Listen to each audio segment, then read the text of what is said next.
Mind means human mind. Other living beings also have this mental energy.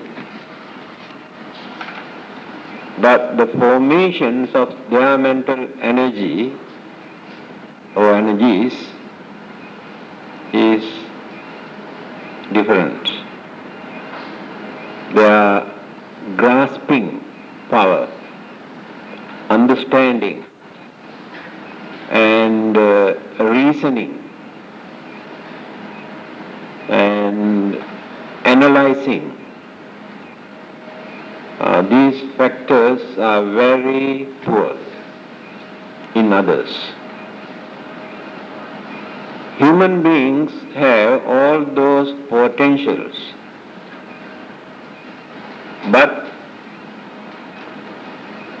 eclipsed or covered, if not mixed up with so many other mental factors and hindrances and attitudes.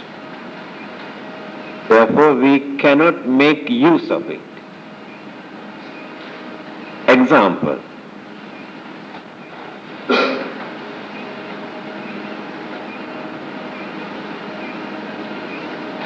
There are certain vessels which contain gold, copper, silver, and so many other metals. So amongst all those metals, the gold is the most valuable thing. So we cannot value or we cannot make use of the gold just because of other elements or the mixture of various other elements. But when we melt this one, we can separate gold from the other elements. After that we know how to value. Then we can understand the grade and the validity of the real gold. So in the same manner, when we try to concentrate and separate and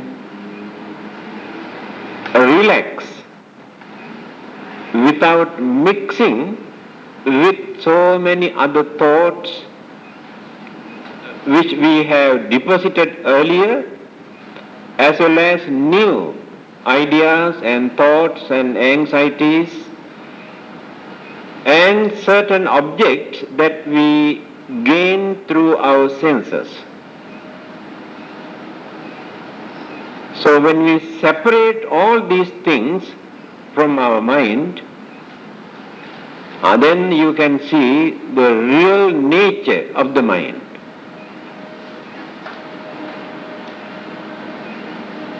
So when we meditate, what we do, through our effort and determinations and understanding, we try to reduce the tension and anxieties and fear, disturbances, and so many other mental attitudes which pollute the purity of the mind. Then going on reducing, removing the dirt from the mind. Then the pure mental energy going on developing. When this mental energy mix up with so many other thoughts and concepts and belief, we cannot make use of this energy. In fact, we misuse. We have to separate the mind from other evil forces. At that time we can see the real nature of the mind. I do not know whether you can remember that I have mentioned on many occasions what the Buddha has mentioned about the initial stage of our mental energy.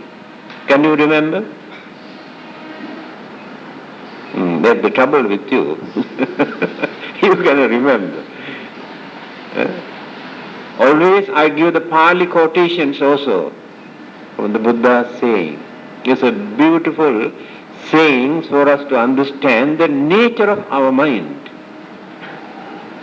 I repeat. Pabhassaramidang bhikkhave chittang tanchako agantukehi upakkilesehi upakkilittang. This is the way how the Buddha has explained it. Naturally, our mind is pure. Our mind is luminous, naturally. But later, when our senses, five senses, and the mental image, mental object that we create as our imaginations, belief and concept. Now 6 channels. 5 senses bring various objects. The mind itself creates belief, concept and imagination. All these 6 channels pollute the purity of the mind. This is the problem. So we go on polluting, abusing, misusing our mental energy because of this mixture. Then we become very violent and aggressive, very uncultured, very cruel, very stingy, very stubborn, all sort of mental attitude which are harmful to us as well as to others. By realizing this nature, very few people try to remove many things that they have accommodated as their habits or belief, if not accepted as truths, give up. Then reduce certain percentage to certain degree and try to normalize the nature of a real human mind. Then we get the chance to control, to reduce our anger, to reduce our jealousy, reduce our cruelty, reduce our evil thoughts through understanding. By force we cannot do this.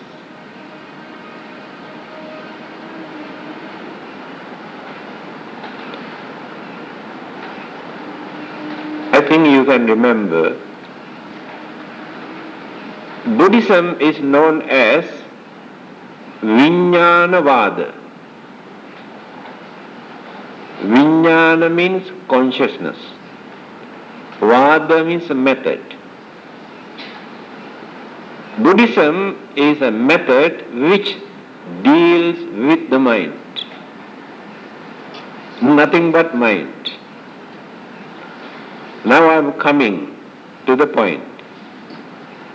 Why the Buddha says the human mind is responsible for everything in this world. Vijnanavada,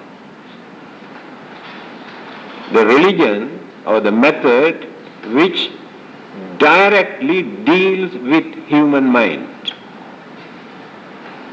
That is Buddhism.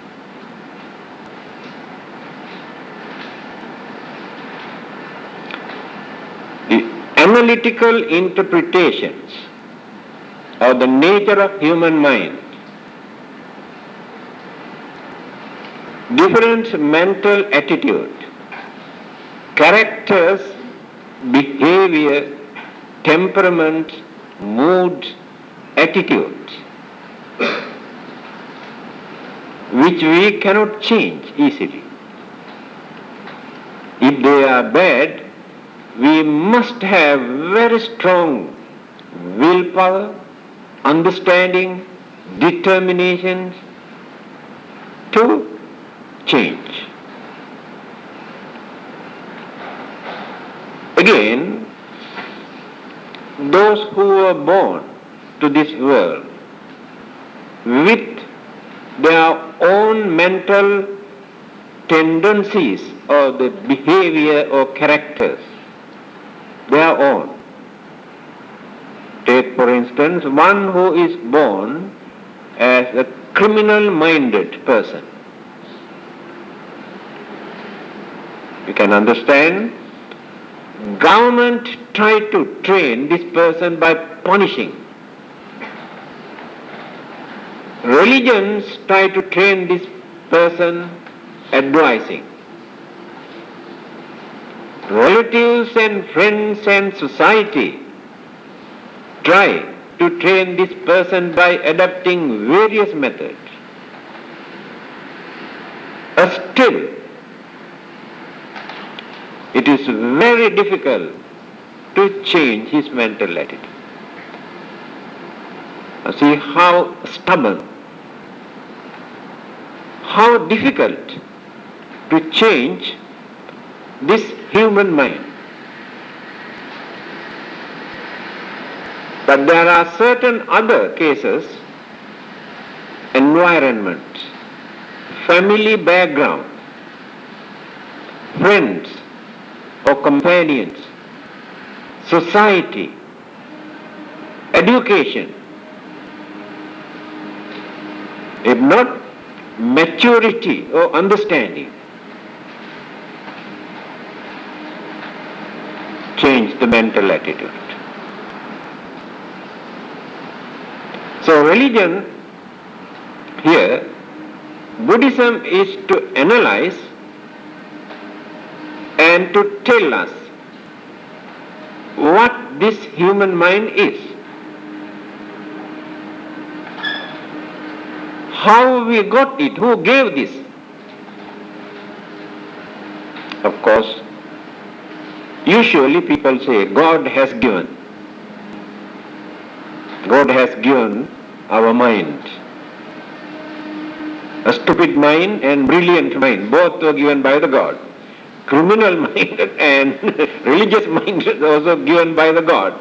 That is not the answer. We cannot satisfy with this answer.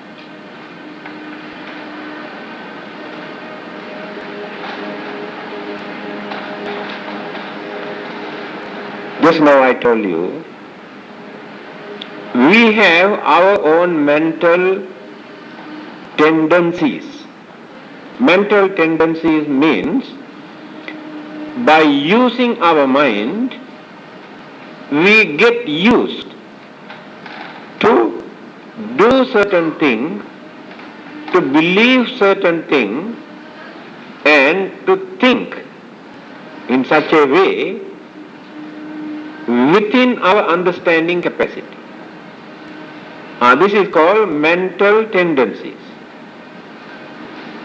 And this attitude, please remember, this is very important. This mental attitude we carry forward life after life. Unbroken mental process. That is called mental tendencies.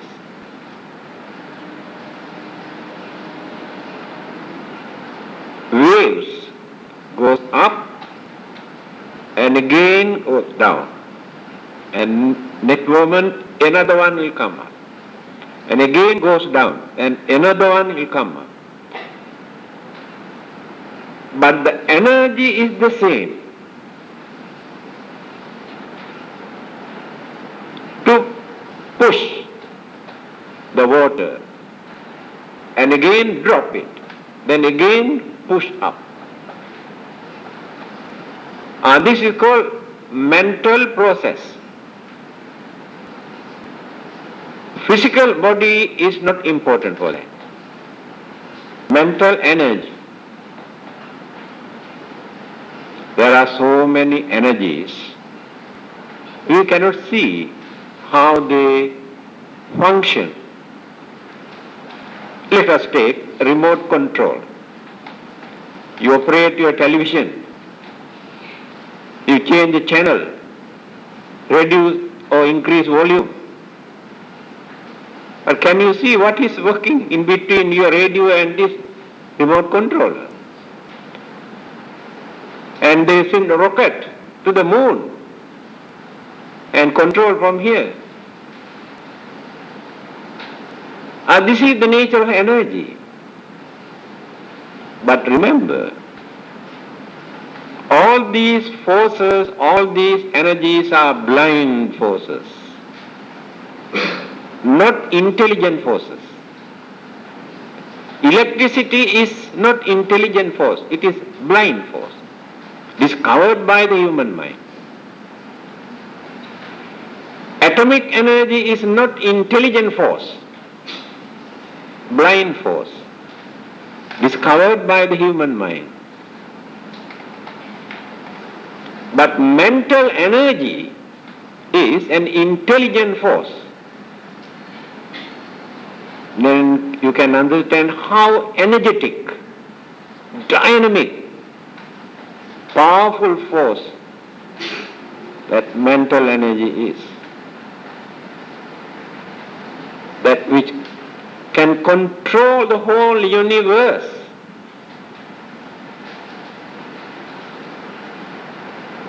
Our concept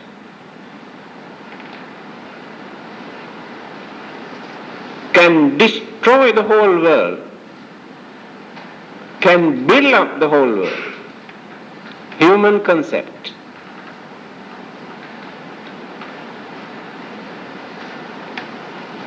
I will give a very simple example. Now let us take $1,000 currency note. Very valuable thing, isn't it? $1,000 currency note. People can kill to take away this $1,000 currency note. Such a valuable thing. So one day, the government announced, and this particular currency note, $1,000 currency note, is no value. After that, you can throw $1,000 and 1,000 notes on the road, nobody want to pick up.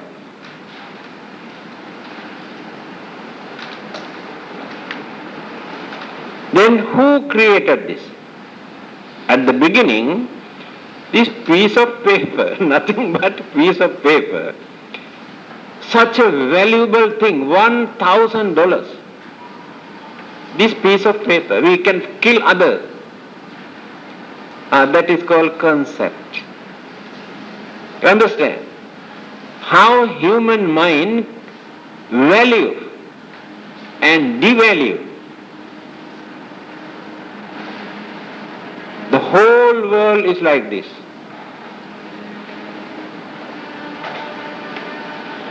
So whatever we accept as valuable thing, after sometimes no value at all, then who created? Human mind. Now we like diamond, gold, All right? In time to come, if all those stones here on this earth turn into diamond, is there anybody who can who will fight for diamond? Is there anybody to go and buy diamond and collect? After that, at that time, ordinary stone become very valuable things. But we throw away now. Then who create this?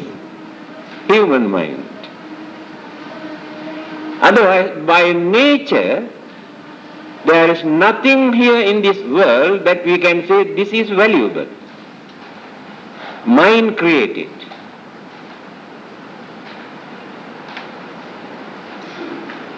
Say about 50 years ago,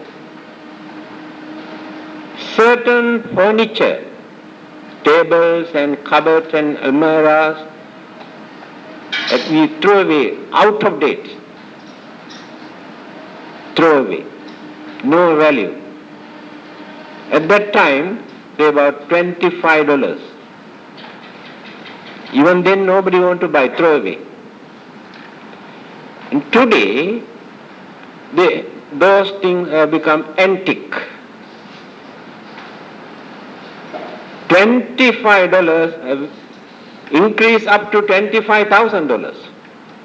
Americans may come and buy for $25,000. Then who created this? Human mind. And many designs, decorations, building decorations, 50 to 75 years ago, certain designs have become out of date, given up. Nobody likes it. It's old fashioned. We don't like it's old fashioned. Now you can see, again they are decorating their houses by using the same old fashion, become modern now.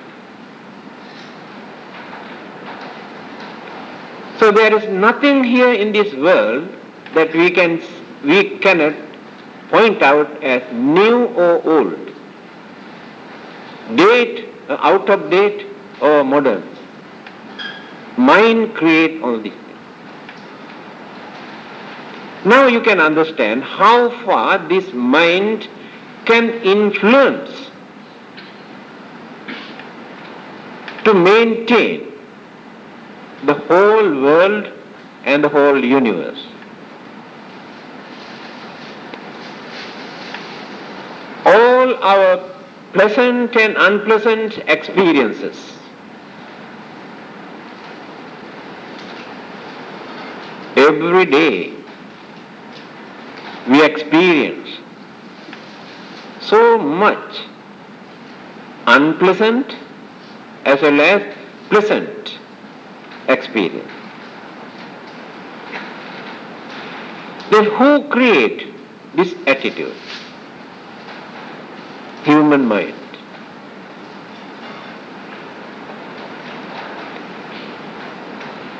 We have fear because of human being. We have suspicion because of human beings. We cannot live peacefully because of human beings. We had to organize, arrange so many things for our protection, to protect ourselves, our houses, our property, because of human beings. Human beings mean human mind. Then, when we are in trouble, some others come and give their helping hand, come into our aid. Then we get moral support, also human mind.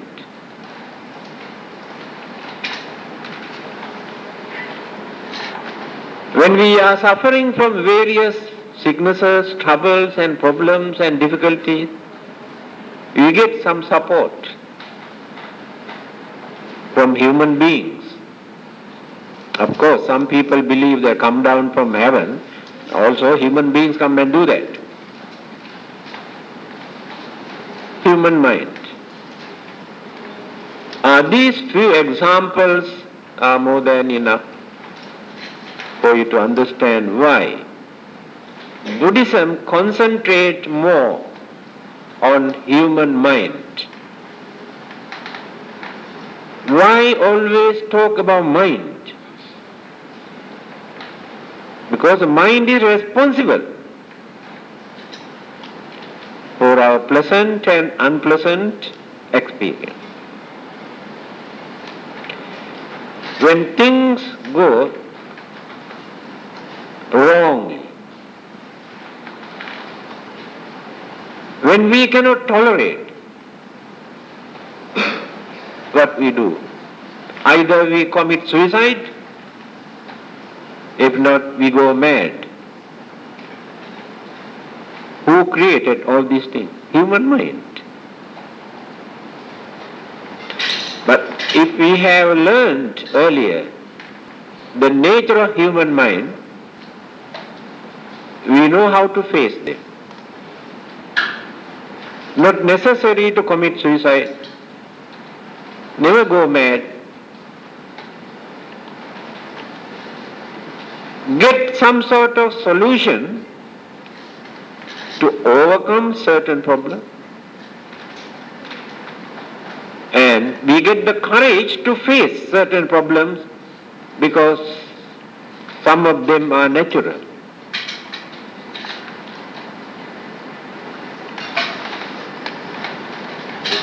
We learn how to live to avoid certain problems. All these things we have to do by using our human mind. Those who have no confidence, many people have no confidence at all, because their thinking power, their understanding, their sense of reasoning are all gone down, sunk, submerged, cannot use. So what they do? That is the time they need some external aid, support. Because fear, uncertainty, unhappiness, suspicion, worries, disturbances. Mind cannot produce anything because mind doesn't work. At that time, people have discovered something. God. God is needed there. When this belief, this concept, it is a concept. Oh, God is there, why worry? Mind creates this. There was a well-known American philosopher. His name is Whitehead. He has given a beautiful introduction about the creations of the world and the human being. He says, world create God and God create the world. Can you understand this? Very meaningful saying. I think very few can understand the real meaning.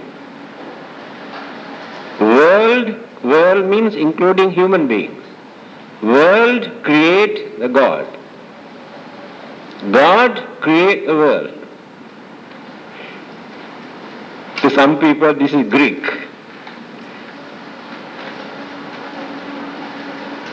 If you know how to analyze, the meaning of this saying is relativity. You know what is relativity? Interdependent. World depend on God, God depend on world. If there is no world, there is no God. If there is no God, there is no world. Dependent, interdependent. Very deep meaning in this saying.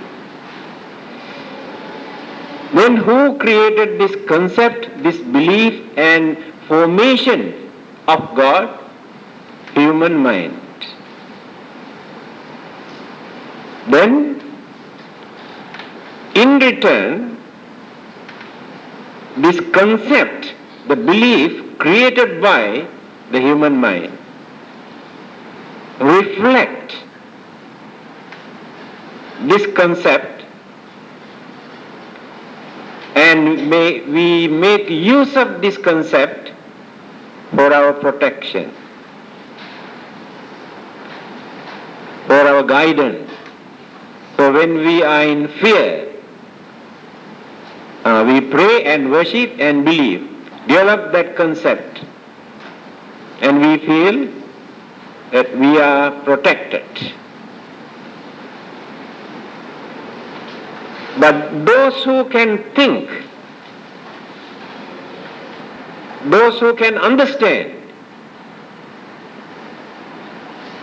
that concept is not important. But how many are there? They know what to do. They know how to overcome. They know why fear appears in our mind. They can understand. They know how to overcome their fear when one fear appears in the mind. But those who cannot understand this go and pray and believe, get some sort of satisfaction, console themselves. To them, that belief is very important. We should not talk against this. As small children, they cannot understand anything. Fear, scared of many things, because they cannot understand. To them, there must be some elders. Then they are satisfied. The fear also disappears. But many others who are educated, who can understand, who know how to think and understand, can avoid many of those fears, suspicions and insecurity feeling that we maintain, lack of understanding. Then who created all these things now? Mind. God also created by the mind. But in return, we make use of this concept of God for our protection. That is, belief and faith. Remember, when once we develop our faith towards something, when we believe strongly that mental attitude, we are going on rejuvenating, developing every day. Faith and belief. Whether it is true or not, that is not the important thing here. Belief and faith. These two mental attitudes, not actually two, is one, faith and belief, the same, can overcome so many weaknesses, problems, sicknesses, because that is developed mental energy. cultivated mental energy went on rejuvenating, developing and developing and developing. When apply this energy, it will become a very dynamic force. That is how, through faith, people can get cured their sicknesses, get rid of their problems, gain certain things what they need. Not only that, when we radiate this mental energy, if it is pure mental energy without hatred, anger or jealousy or various other evil forces, there are so many invisible cosmic energies and some other divine energies. Divine energies, which means the God, Creator God. There are super energies, cosmic energies. When these mental energies focus and radiate, a lot of changes take place in the world, in the universe.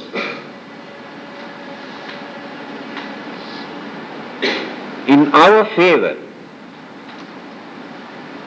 If our mental energies are polluted one with anger and hatred and jealousy and greed, the polluted mental energy, when we radiate it, affect the cosmic energies and the elements, because initial stage of elements also energies. Energies turn into element later. So our mental energies influence the elements and the cosmic energies and atmosphere. Then the nature, the atmosphere goes against us, not in our favor. Then disaster, lot of problems we had to face. Human mind.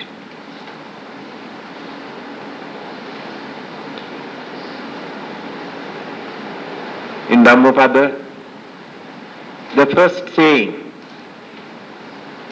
Mano Pubbangama Dhamma, Mana, mind. Dhamma, everything that which exists is under this word, Dhamma.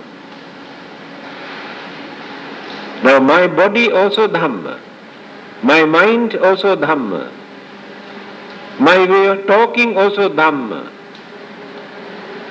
this building also Dhamma, this mic also Dhamma. What is the definition? When you analyze this word, then we can understand. Things appear visible or invisible, tangible or not. Things come into existence due to combinations of so many things. Elements, factors, energies, otherwise these things never appear. That is called Dhamma. Now the formations of this physical body, the formations of this human mind, if you know how to analyze, we can understand how many factors, elements, energies are there. This is Dhamma. When you study the analytical interpretations of the Buddha's teaching, then he analyzed what is this body, what is this mind, and what are these elements, what are these energies. Analyze. Then changes take place. That is Dhamma.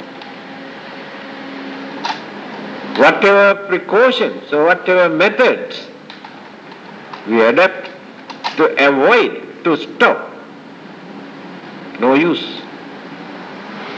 Naturally changes take place. If you can understand this, that knowledge of the Dhamma is very important to console our mind. Because when decay or degeneration, declining started, there is no ground for us to worry. Because this is the Dhamma. Earlier we have learned this. The things which appear either as human body or animals or plants or building or this or that, they are combinations of so many things.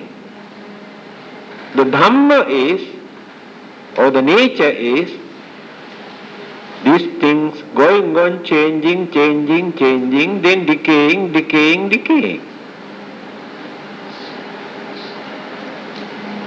See, we can avoid so many worries and problems and difficulties if we have trained our mind earlier to understand this Dhamma.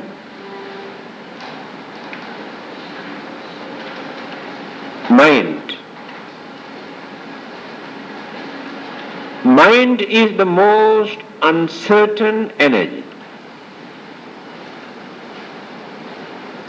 because it is very dynamic, that we cannot control. So energetic. We can control so many other things, but not our own mind.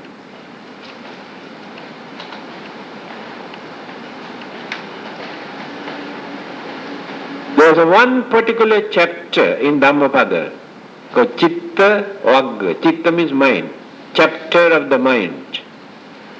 When you read that particular chapter, you can see how the Buddha has explained the nature of the mind and attitude and activities of the mind and difficulty of training this mind.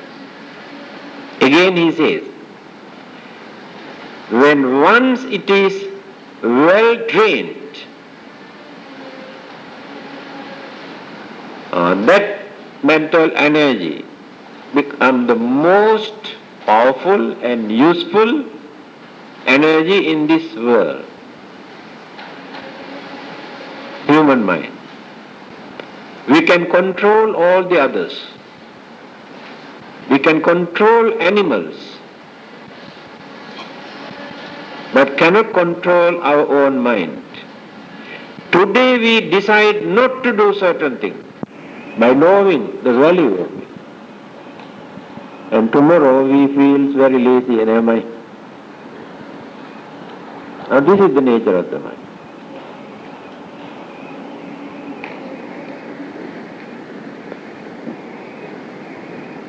So just now I explained how mind can influence the whole world, even other planets where there are living beings. Now when we perform some meritorious deeds, we radiate or we invite the other living beings who are in certain other planets to come and share our happiness that we gained through our marriage. So we can radiate this mental energy. There is no difficulty of radiating mental energy. If that remote controller can radiate so far to control the rocket, do you think that intelligent mental energy cannot radiate further?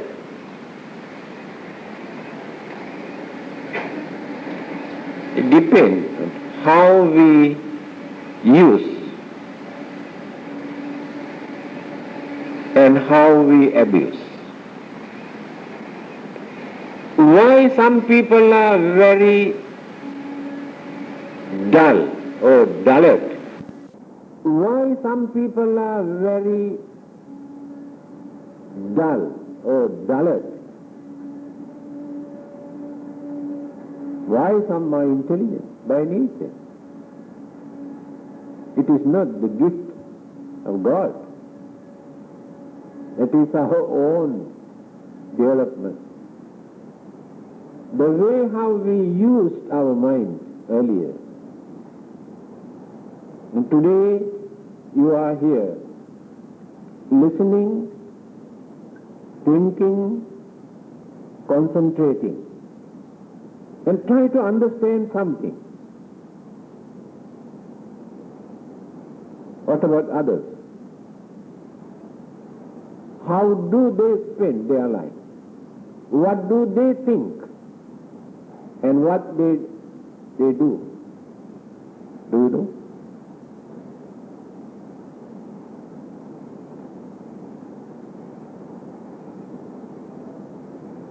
By this time, you can attend a party, go and drink and dance and joke and fight. Enjoy. That is called enjoy. By attending to all these things, you never develop a little bit of your knowledge or wisdoms or purity in your mind. You pollute and pollute and pollute and dirty the mind.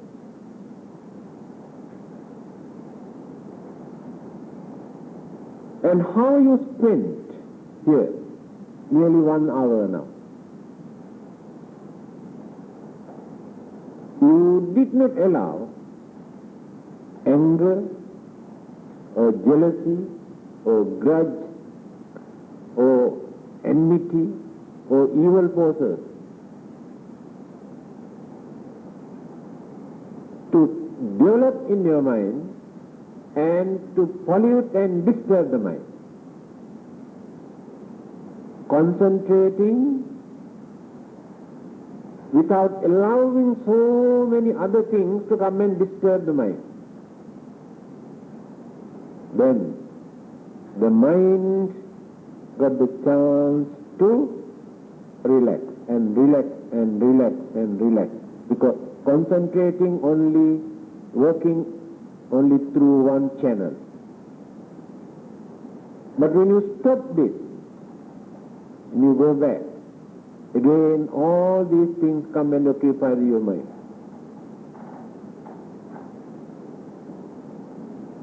Now you go on continuing.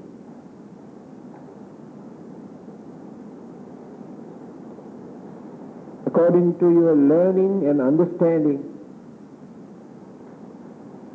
you try to mold or adjust or change your way of life. Because your age, your understanding, your maturity, your education, your experience, all these things contribute many things for you to change. The behavior or the character or the way of life you had when you were very young, naturally You can change by using all those experiences, understanding, having seen those who have violated these things, what happened to them? What sort of calamities, disturbances, sufferings they had to face? We have seen, we have heard, and we know. Then we change our way of life. That is called understanding, maturity, education. After that, you give a chance for your mind to think and understand.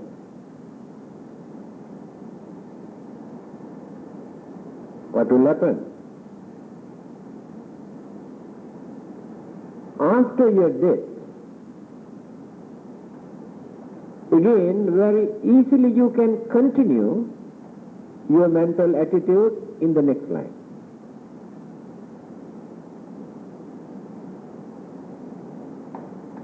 This is the advantage. Let us take the Buddha's previous birth. How he continued life after life until he gained his enlightenment. How did he gain it? Not by asking any god or anybody. Through his own effort, how he cultivated, how he used his mind and his physical body without abusing, without misusing, went on cultivating, developing his mind, his understanding, his knowledge, his wisdom and purity. How many things are there for us to cultivate?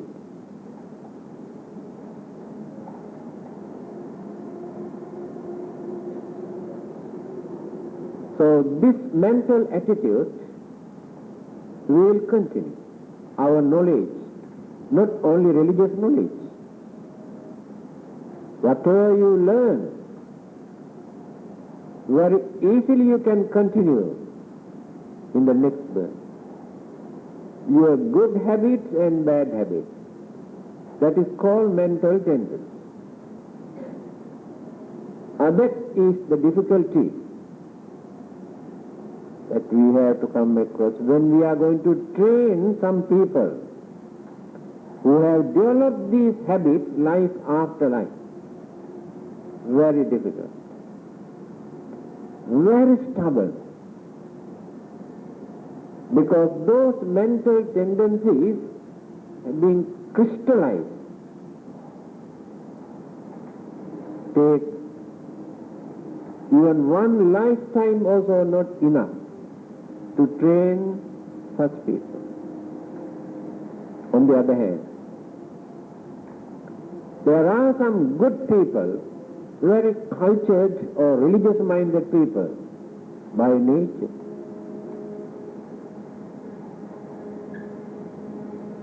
Under any circumstances,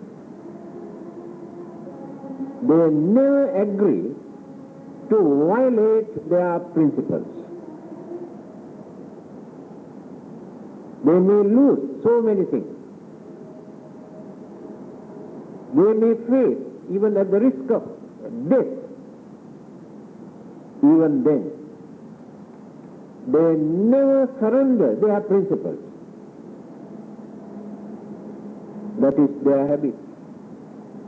They have developed up to such extent. During the previous birth of the Buddha,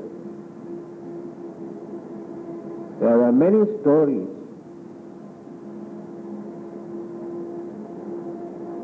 Even at the risk of his life, the Buddha never, at that time he was not the Buddha, he never agreed, never surrendered. His principles, his precepts, his noble way of life, he continued.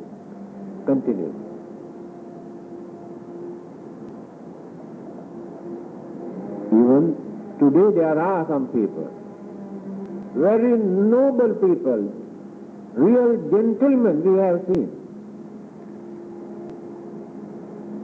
I have seen they have lost many things because of their principles. Doesn't matter. They feel very happy because their principles are more important than material things.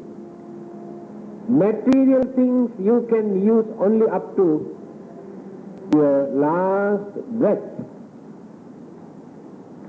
But your principles that you develop as your precept or your sealer or your principles continue life after life. They never disappear. Mental habits. So we are marching every day, every minute towards our final goal. By knowing that floating here without any aim or without any purpose, worrying and fighting and quarreling and disturbing day and night. Is there any purpose? How long can we carry on this battle? It is a battle. How many minutes a day you can live without fear, without fighting for your survival? This is the nature of existence. So there must be a final goal, aim, ultimate aim. Now this is the problem now. What is this aim? Many others say, believe in God, pray. That is enough. You can find the aim, the purpose, or the final goal through the influence of your God.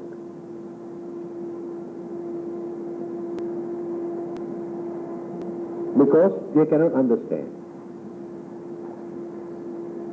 So the purpose of our life is not in our hands, according to this, but in somebody else's hands.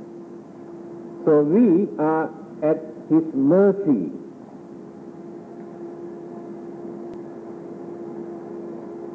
But the Buddha's attitude is different. Before his passing away, his final words, parting words,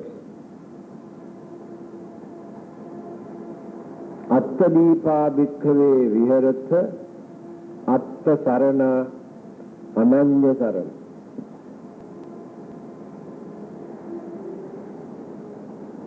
Before that, he said, Paripakko vayo mayhang parittang mama jivitang sahayavo gamissami kathang ve saranamatta. Very emotional, but natural.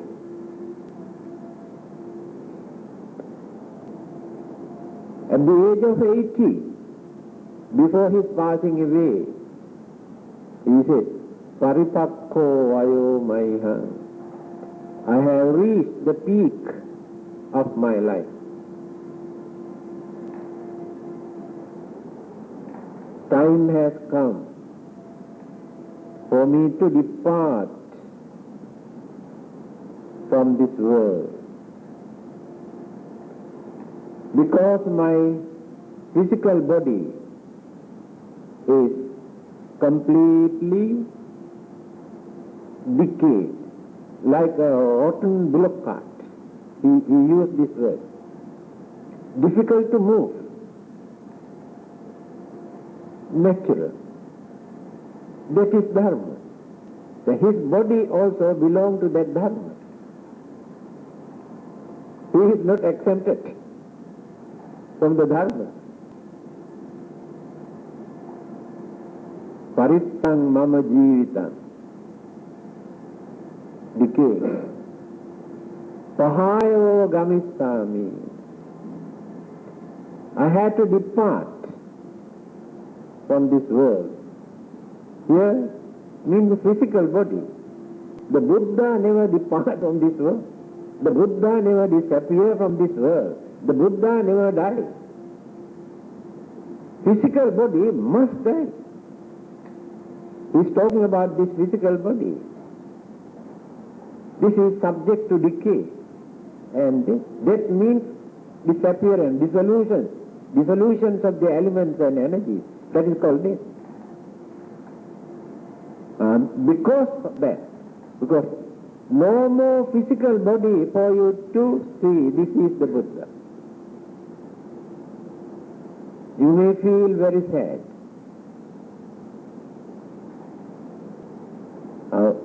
What you have to do? Attadipa bhikkhave virastha. Therefore, you must develop your self-confidence now. Develop your confidence. Don't depend on that Buddha. That Buddha means that physical body, the visible body.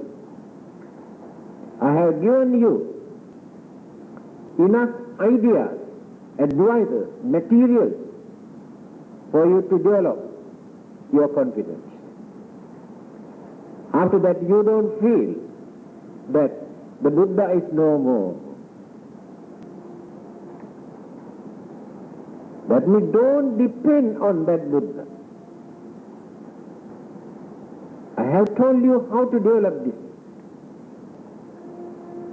If you know how to do that, then fear also disappears, suspicion also disappears, worries also disappear, all those unnecessary things disappear from your mind. Then you experience wonderful bliss, confidence, happiness. That is the aim, ultimate aim of our life. That is what we need. We are fighting to gain this, to get rid of our fear, get rid of our problems, get rid of our sufferings, get rid of our old age, to get rid of our death. We are fighting. Do we succeed? No. It's a losing battle. But when you realize this, when you develop this confidence, when you learn how to face them, those worries and sufferings and fear and disturbances never appear in your mind. Mind will be free from all these problems and suffering. That is the ultimate aim. Ultimate aim is not in heaven for you to go and play mahjong there.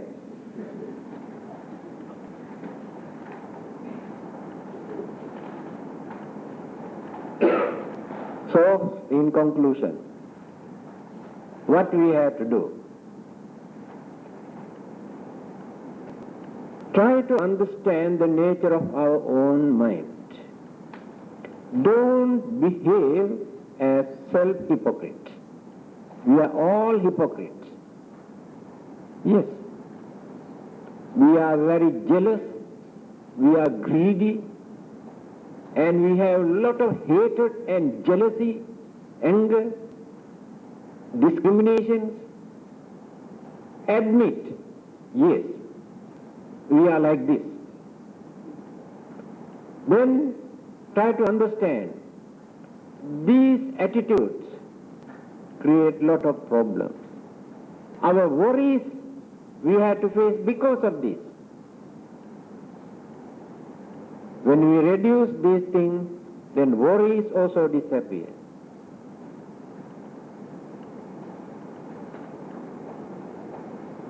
This is called practical Buddhism. This is the Buddhism taught by the Buddha. We don't want to practice Buddhism taught by the Buddha. We practice something else taught by some other people. Oh, very difficult. You see, very difficult. You have discovered easy method, a shortcut. By keeping all your jealousy, anger, hatred, ill will, wicked things, you will just go and pray and worship, a shortcut. You think you go to heaven and enjoy your life forever by following like this. That is your Buddhism. That is your religion. The Buddha did not preach because it is not practical and no meaning at all. Admit our own weakness. That is the most important thing.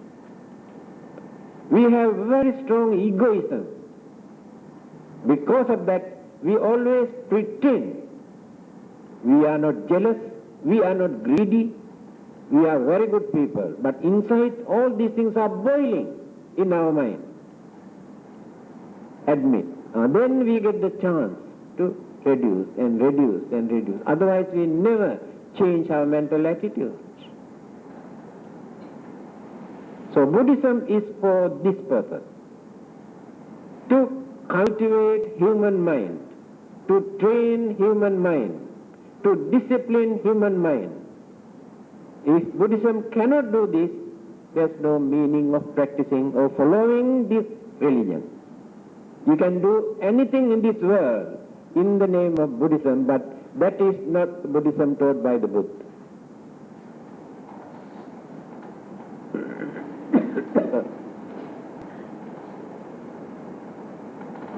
Line 20. Okay then. Better to go home, huh? Go and try it.